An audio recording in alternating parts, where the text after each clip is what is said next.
So we're going to pick it up where we left off on the Moorish Paradigm series. We're now on book 6, Moorish Civilization and the Dominions of Amexem, part 2, the foundation of the Moorish Empire is laid. Since writing the last issue, I have come across much more information confirming the fact that our ancestors who found the Moorish Empire are the descendants of Ham, Cush, Canaan, and also Moabites, who were part of the Amalekite Confederacy. The Amalekite Confederacy migrated into Egypt and ruled there as pharaohs. Of this confederacy, the Hittites, or Canaanites, called Kitta by the Egyptians, are said to have played a major role. This confederacy, which migrated to Egypt and ruled it for hundreds of years, continued on and migrated in 3 directions from that point. A. Some went into East and South Asia, East Africa, Zulu, etc. Some went into West Africa and further west to the Americas. Some went into North Africa, Southern and Western Europe. The later Moorish Empire was founded mainly by those who went in West Africa, North Africa, South Europe, and the Americas. It is important to note, as pointed out in the previous issue, that when the Amalekite Confederacy went into these different parts of Africa, they did not enter into empty and desolate, desolate lands, but entered into lands which were already inhabited by earlier Hamites, Cushites, and Canaanites, who were there from the earlier settlements and migrations. The Amalekite Confederacy, following the Calicisms of the 1500 BC, were the most important mass migration in what series of migrations from the east to west parts of Africa.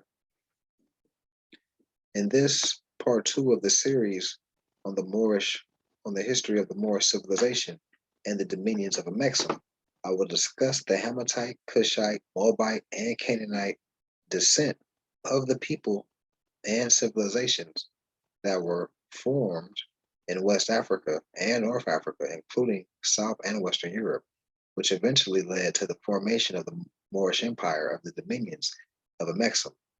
This time I will focus mainly on the Muslim Arabic source of this history.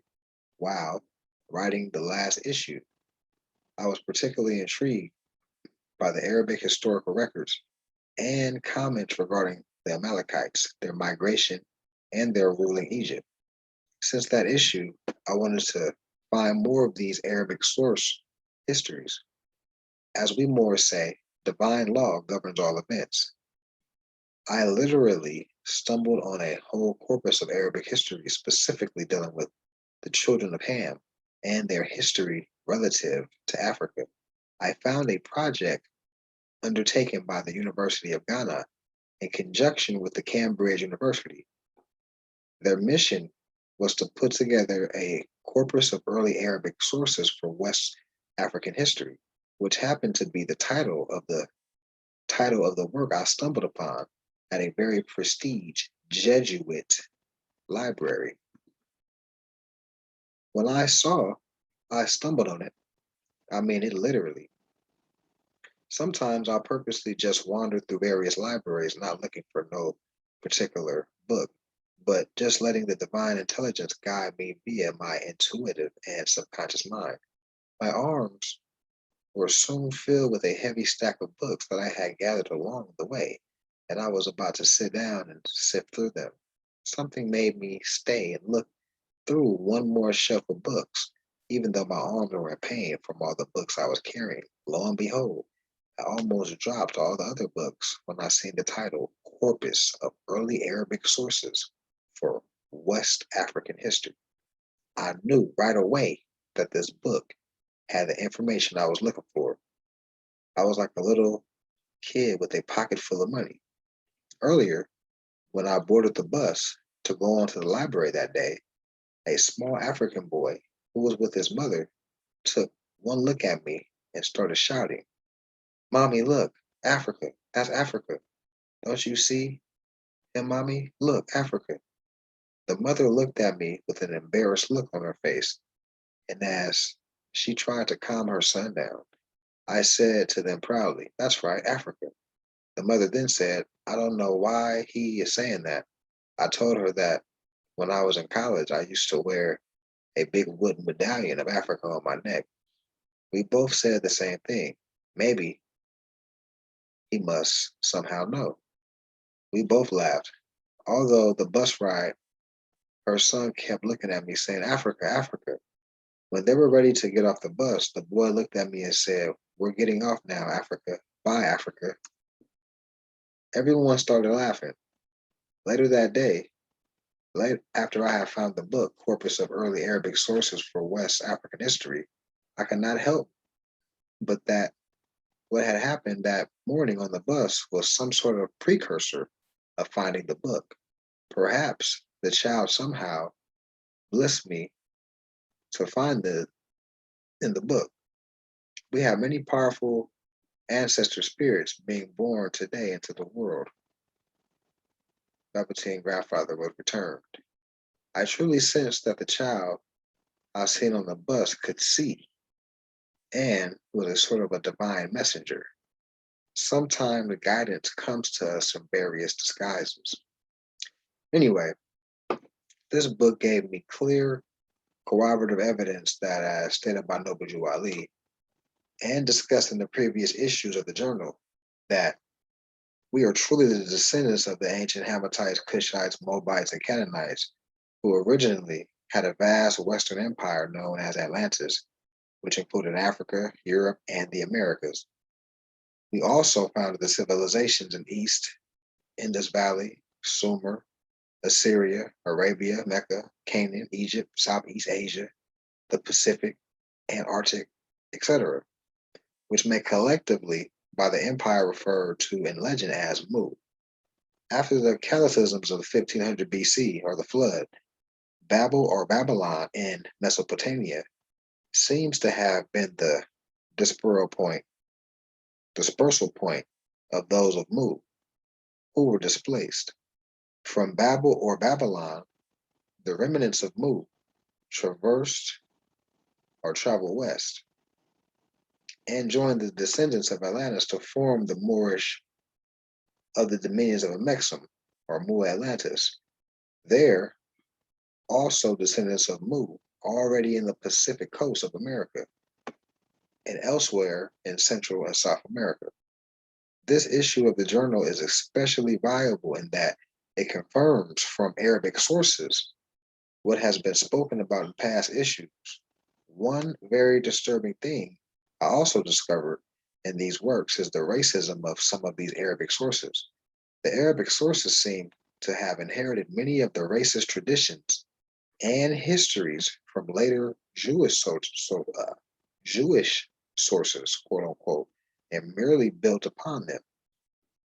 The foundation of this racism is found in the Jewish post captivity legends regarding the curse on Ham and Canaan found in Genesis.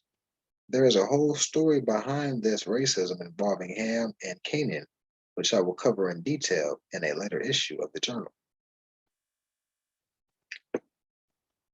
Quote, when the progeny of Nu disappeared from the country of Babel or Babylon, the descendants of Ham, son of Nu or Noah, went to the west and crossed the Pharat or the Euphrates towards the setting sun.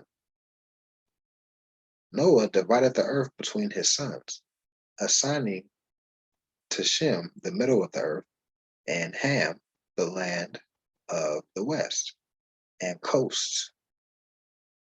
Corpus of Early Arabic Sources for West African History, page 20. That was a quote from that piece of literature.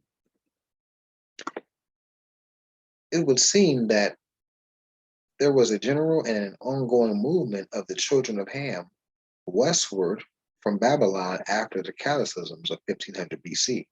Not to say there were not some movements and migrations of the children of Ham from west to east, as in foot into India or Hindustan, but by and large, from east to west was the general direction of their migrations.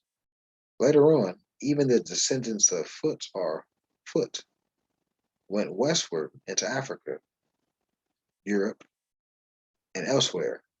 The designation of the children of the sun, or Ham, therefore is also correct in that their migrations on the earth generally followed the apparent direction of the sun from east to west.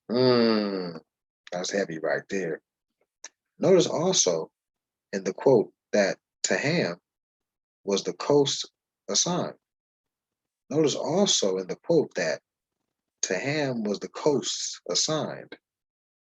This is a connection with the maritime activity, trade, and settlements of our ancestors on the coast, especially involving the Phoenicians, who were Canaanites. Okay. Yeah, that's clicking. That's clicking. Let me say at this point here that this breakdown of the human family after the flood, cataclysm of the 1500 BC, into the descendants of Ham, Shem, Japhet, is based upon the distribution of the peoples as seen by the certain Jews after the Babylonian captivity, approximately 500 BC, and is also based on historical records and genealogies studied while in Babylon and Egypt. This also seems to be the period of time when the curse of Ham came into vogue post Babylonian activity, which we will discuss in later issues. It would seem that the darker skinned people of Africa and Asia, our ancestors, were classified under Ham. The lighter people of the north and east of mixed Caucasian and Mongol Asian mixture, Turanian, were classified under Japhet. The people classified under Shem seem to be those Hamites who mixed with the Japhites and or were nomadic. Notice in the above quote, it says, assigning to Shem the middle of the earth. In other words, were the children of Ham and Japhet met and amalgamated, a type known as Semite was formed and was a buffer zone between Ham and Japhet, the middle. In the Middle East, they were referred to as Arabs or Semites. In this hemisphere, the mixing of Ham and Japhet produce what is loosely called Indian or Native American Shemites. Thus, it seems that originally the earth was of one type of race, which in turn, as a result of migrations, formed into two main types, Ham and Japhet, who then joined and formed a third amalgamated type, the Shemite. All of these being the result of natural mixing and hybridization. The European seems to be the result of a particular type of selective breeding and inbreeding from the activity of man, as opposed to natural intermixing. This is the basis of the history of Yaqub Elu, which we will plan to cover later in this issue, Human Genotype Project. Let us now look deeper into what the Arabic sources say regarding the peoples and nations of West Africa and North Africa, who were the founders of the later Moorish Empire. In the next issue, we will deal with those of our ancestors in this hemisphere who the Arabic source did not know too much about. The reason that they did not know much about what was going on over here was because after the contact with this side of the Atlantic was lost for a period of time due to the cataclysms of 1500 BC, the Carthaginian and Phoenician navigators kept their travels and contacts over here in the Americas a profound secret and jealously guarded it against all who tried to find out. Later, the navigators of the Moorish Empire also kept it a secret from the Europeans until the Prince Henry the Navigator, Columbus, and others realized The Moors had a vast commercial empire and interest over here in the Americas. The Europeans then sent explorers and conquistadors here to claim what belonged to the Moors here, as they did in Spain, Portugal, and elsewhere. In most of the Arabic and Jewish histories, Babel or Babylon is the central of dispersal of man to various parts of the world following the flood and the Tower of Babel incident. From this perspective, Ham is seen as first going into Africa, later followed by his children, Cush, Canaan, Mizraim. Note, in the Arabic sources, whenever you see B, as in Cush, B, Ham, the B stands for bin, bani, ibn, etc., meaning son of so and so. At the top of each quote, I will put the name of the Arabic source. Whenever you see the square brackets, they contain my comments and not the authors. So Ibn Qutayba, quote, Ham went off, followed by his children. They settled on the shore of the sea, and Allah increased them. They are the Sudan. Some of Ham's descendants settled in the west. Ham begot Cush, Beham, Canaan, Beham, and Phut, Beham. Phut traveled and settled in the land of Hind and Sind, and the people there are his descendants. The descendants of Cush and Canaan are the races of Sudan. The Nubians, the Zang, Zanzibar, Southeast Africans, the Zakwaza are West Africans, Olmecs, etc. The Habasa, Ethiopians, the Quibit, Copts, and the Berber are Berbers. And this was a quote from Corpus of Early Arabic Sources for West African History.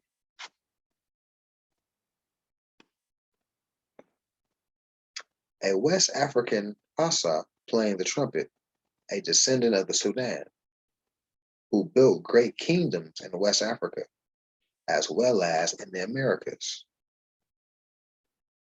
West Africa as well in the Americas.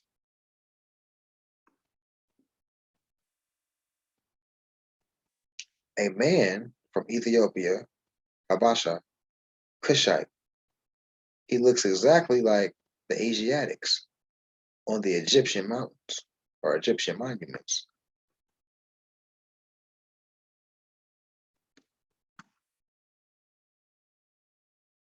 The previous quote is by Ibn Qutayba, who was an Iranian who wrote on many subjects. The above quote is from his book, Kitab al-Ma'rif, the Book of Knowledge, written approximately 266 or 879 to 880. He attributed the above information to Wabi Munabi, who is also a celebrated authority. This reference is the earliest known reference in Arabic sources to the peoples of the Sudan. The above quote clearly confirms what we have been saying all along, that our ancestors who founded the Moorish Empire are the descendants of Ham, Cush, Moab, and Canaan. Note also that the originators of the Indian civilization are mentioned as Hind, Hindu, and Sind,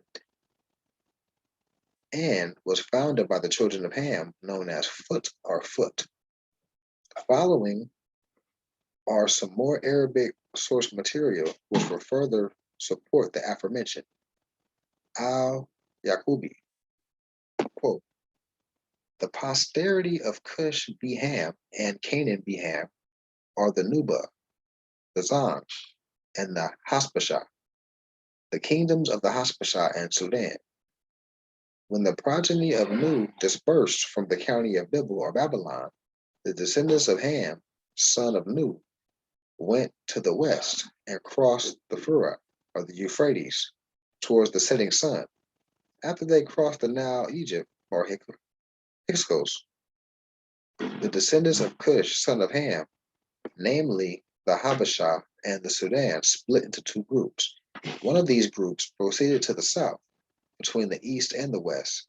These were the Nuba, Busha, Habasha, and Zan. The other groups went to the west. These were the Zagwa, Habasha, Kwaku, Marawikian, Miranda, Kwakwa, and Ghana. The Sudan, who went to the west, traversed several countries and created several kingdoms. The first of their kingdoms is that of the Zagwa, who live in the place called Canaan. Then there is the kingdom of Kwakwa, which is the greatest of the realms of the Sudan, at this time the most important and powerful. All the kingdoms obey its king. Akwakwa is the name of the town. Besides this, there are a number of kingdoms of which the rulers pay allegiance to him and acknowledge his sovereignty, although they are kings in their own lands. Among them is the king of Amare, which is an extensive realm. Its king has a town called Ahia, also the kingdom of Marbu, the kingdom of the Zayanir, the kingdom of the Rer, and the kingdom of the Bakwat. All these are assigned to the kingdom of the Kawa. Then there is the kingdom of Ghana, whose king is also very powerful. In his country are gold mines, and under his authority are a number of kings. Among them are the kingdom of Am, the kingdom of Sama. Gold is found in the whole of this country. And that was a quote from Corpus of Early Arabic Sources for West African History, page 20 through 21. Al-Yaqubi, who is quoted above, provided some of the earliest insights into the people of Sudan and the political history of the dynamics of state building in West Africa. It is important to remember that the institution of divine kingship, or monarchy was given to the children of Ham and is found wherever they are located, whether Africa, Asia, Europe, or in the Americas. In ancient times, the most powerful form of society and organization of people was monarchy, especially divine monarchy. These divine monarchies were based on our vice regency from the Great Spirit and the replication on earth of the heavenly government, as above, so below. The Holy Grail also secretly deals with this bloodline of Ham and divine right of kings. See below. Quote, in strict terms of sovereign genealogy, the line of Ham and Nimrod in descent from Cain, Lamech, and Tubal Cain held true heritage of Grail kingship, while the Sethian line through Noah and Shem were of lesser standing, although rising to positions of city government in the generations immediately before Abraham. And that was Genesis of the Grail Kings by Lawrence Gardner, page 85. So here's a little schematic. There it goes, Torah,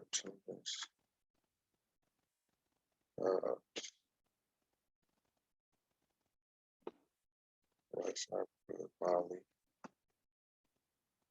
Above, a map showing some of the places mentioned in the Arabic sources, the Zans, the Zimbabwe, Swahili, etc., and also Habasha, Ethiopia, and Nubia are not shown. They are further east and also south. Al-Masudi, quote, when the progeny of Ku dispersed over the earth, the descendants of Cush, son of Canaan, went to the west until they crossed the Nile, Egypt, and then separated. One group turned to the south between the east and west. These were the Nuba or Nubians, the Baja, and the Zan or Zanzibar. Another group went towards the west. They were many peoples, such as the Jagagwa, the Kanimi, Marka, Kawa, Ghana, and other peoples of the Sudan, and the Damadim. As for the other people of the Habasha, those of whom we stated before that they proceeded to the west, such as the Sagagwa, Kawa, the Kabila, the Maras, and the Merbs, the Malans, the Komati, the Luila, the Marian, and the Kwama.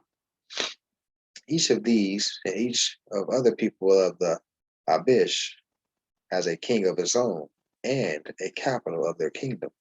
And that was a quote from Corpus or early Arabic sources for Western African history on page 31.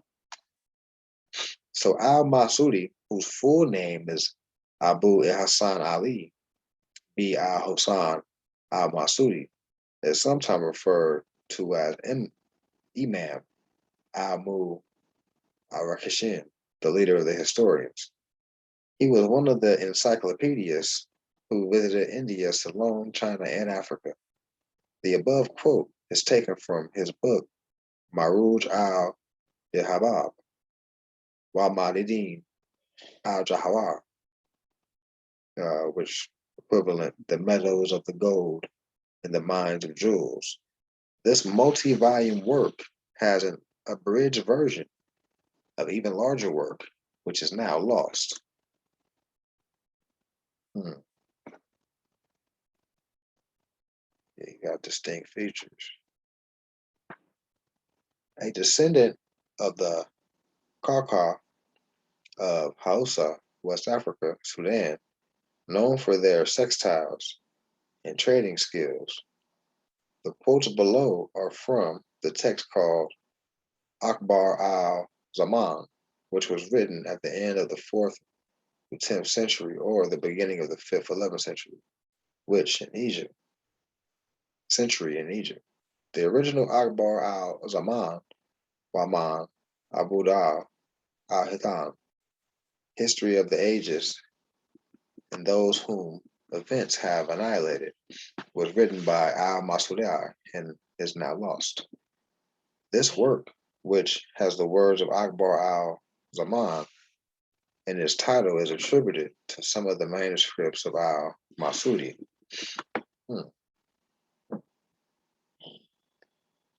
And that's another quote. Akbar al-Zaman. After Canaan, Ham begot Cush, who was black. Among the descendants of Sudan, son of Canaan, are many nations. Among them, the Ishban, Bazan, and many people that multiplied in the Maghrib, about 70 of them Berber. They differ in their customs and have their own kings. And that was once again a quote from Corpus of early Arabic sources for West African history on page 35. In the quote on the following page, there is a mention again of Al-Walid, or El-Walid, who was mentioned in the previous issue. This quote, however, goes on to mention how Al-Walid and his son Al-Rayyan, both Amalekites or Hyksos, pharaohs, went into West Africa and North Africa as conquerors. This quote is proof that there was a tradition that the Amalekite Confederation not only migrated to Egypt, but continued further west to amalgamate with the Hamites, Cushites, and Canaanites already in West Africa and North Africa, Maghreb, to whom they were related and of whom were all descendants of Ham.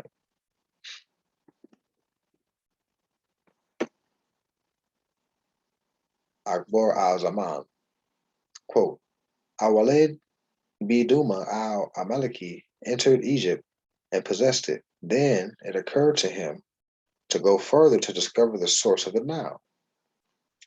He set out with huge army and vast equipment. It is said that he continued his travel for many years and that he marched past many nations of Sudan, left them behind, and passed the land of gold. He found there places stalks of gold were growing. This was the land of Ghana. Then Arian, son of Al Walid, Pharaoh of Egypt, having traversed the land of the Berbers, turned southwards and went to the nations of Sudan until he reached the kingdoms of Dadam. And that was a quote from Corpus of Early Arabic Sources for West African History. That was page 37. This confirms what many of those in West Africa say regarding their ancestors coming from east to the north. Thus, it is important to realize that we are the descendants of layer upon layer, are people moving from east westward. Let's go flick right there. Turbans, a sea of them.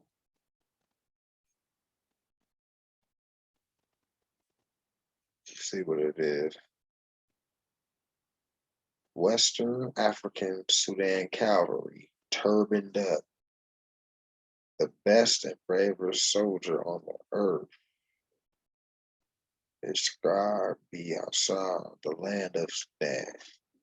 It is extensive. It is an extensive country stretching in length from the Western Sea, Al-Bur al-Maghribi Atlantic, to the Red Sea, Bahr al-Qazum. It is an enormous and important land. When Tariq crossed the sea, he came out to the mountain named after him, i.e., Jabal Tariq, Gibraltar, and sent forward to Sudan to make war in Spain. Now, as a quote from Corpus of Early Arabic Sources for West African History, page 38 through 39. Notice in the above quote from Ishash B. al-Hassan that Tariq, then general who conquered Spain, specifically sent Sudan Moors. The Sudan of West Africa make up the bulk of his army. They were known as the bravest and most fierce soldiers on earth and became the main strength and backbone of the Moorish Empire. The quote below is from Abu al-Qasim Muhammad al-Nasubi, also known as Ibn Haqul, who wrote a geographical work called Surat al-Arid, the picture of the earth. After meeting with Istakiri, who gave him permission to elaborate on the book, Kitab al-Masalik, Wa al-Mamalik, the Book of Routes and Realms by al-Bakari.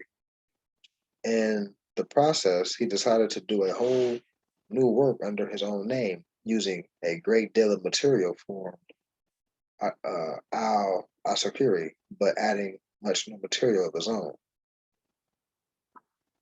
Ibn Haqqa. The Berbers of the Maghrib are divided into tribes of which the number cannot be counted precisely, and it is impossible to know all of them, for their clans are too numerous and the ramifications of their kin and tribes are too complicated, and also because they are dispersed in the depths of the deserts. The majority of them are the progeny of the Goliath or Jalut. Progeny of the Goliath. They have kings, chiefs, and tribal headmen who they obey without question. I have repeated more that once that there are many Berber clans and tribes, all of them descending from Goliath, a Canaanite king. And that's a quote from Corpus of Early Arabic Sources for West African History, page 35. Quote, The industrious acts of the Muslims of Northwest and Southwest Africa. These are the Moabites, Hammatites, Canaanites who were driven out of the land of Canaan by Joshua and received permission from the pharaohs of Egypt to settle in that portion of Egypt. In later years, they formed themselves kingdoms. These kingdoms are called this day Morocco, Algiers, Tunis, Tripoli, etc. That's a quote from the Holy Quran, page 3. This confirms with Noble Jew Ali, as well as what other authors say regarding the North Africans being descendants from Goliath or Jalut or Canaanites. Below is a quote from the famous al-Bukhari's work, Kitab al-Masalik wa al-Malik, the book of routes and rounds. He wrote this shortly before he died in 487 or 1094. I put this quote here just to give an idea how powerful the kingdoms of West Africa or Sudan were. The kingdom mentioned here specifically is Ghana, which is not the modern Ghana today, but Mali. Ghana was actually the name of the kings of this Mali. Al-Bukhari wrote this in Moorish Spain, where he had access to the vast libraries. Al-Bukhari, Ghana and the customs of its inhabitants. Ghana is the title given to their kings, meaning commander and chief of the armed forces. The name of the region is Akkar, and their king today, namely in the year 460 or 1067, is Tunkamanin, also Tenkaminin. This Tunkamanin is powerful, rules an enormous kingdom, and possesses great authority. The king's interpreters, the officials in charge of his treasury, and the majority of his ministers are Muslim. He sits in audience or to hear grievances against officials in a dom pavilion around which stand 10 horses covered with gold embroidered materials. Behind the king stand 10 pages holding shields and swords decorated with gold, and on his right are the sons of the vassal kings of his country, wearing splendid garments and their hair plaited with gold. The king of Ghana, when he calls up his army, can put 200,000 men into the field, more than 40,000 of them archers. Damn, page 79. Now, there's another quote from Corpus of Early Arabic Sources for West African History, page 35. Cold picture. Nubian, Baha descendants of Cush.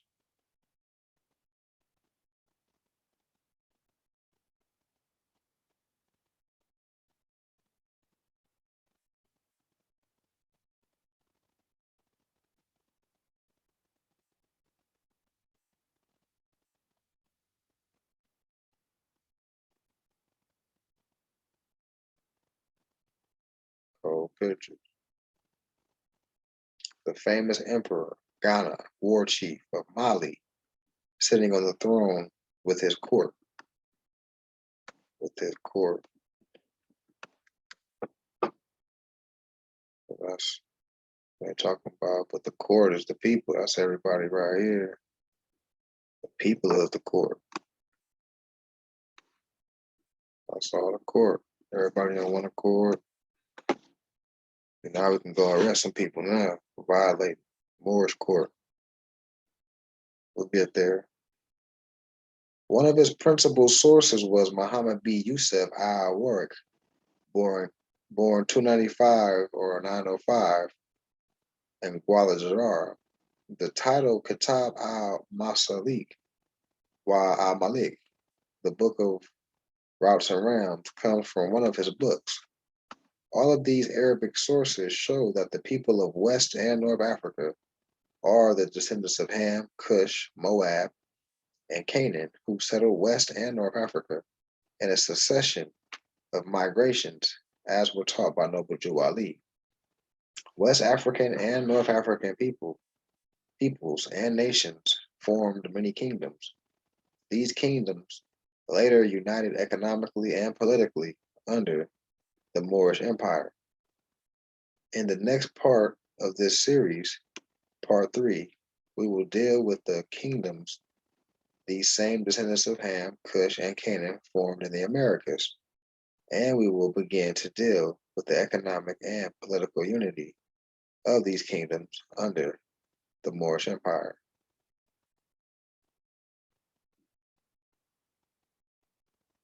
So I'm going to stop right there, and we can pick it up on the next go around with page 18. We're going to pick it up on page 18, pieces of the puzzle. Peace and love to all. Hopefully this has been